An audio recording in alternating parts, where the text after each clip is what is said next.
Miriam, siamini kama unaweza kunifanyia vitu kama hivi. Nilikupenda, nilikusamini, nilikupa upendo wote kama mwanamke, lakini ukaamua vitoshi. Unanisaliti. Listen baby, haipo kama hivyo unapofikiria wewe. Yaani mimi sikudhamiria kukusaliti wewe. Miriam, shetani alikupitia, mlikuwa mnaenda wapi? Yaani mpaka unapanga mipango, unapigana simu, unatongozana.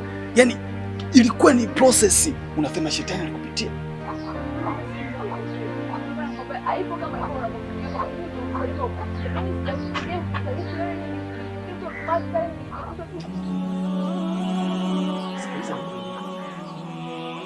Moyo wangu ulikupenda sana, ulikuchagua, nikakuona ni mtu ambaye ni thamani, nikakuweka kwenye chati, nikakuweka ni sijui nisemeje vile thamani jinsi ninavyokuwa, lakini kwa sababu umefanya mambo haya kuanzia leo, mimi na wewe basi.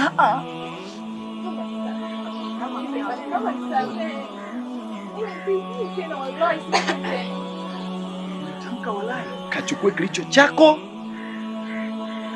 uende kwa huyo unayemwona wewe ndio thamani kwako.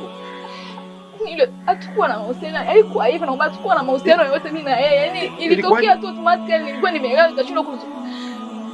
Nimekwambia hivi, mimi na wewe basi. Toka. Oya.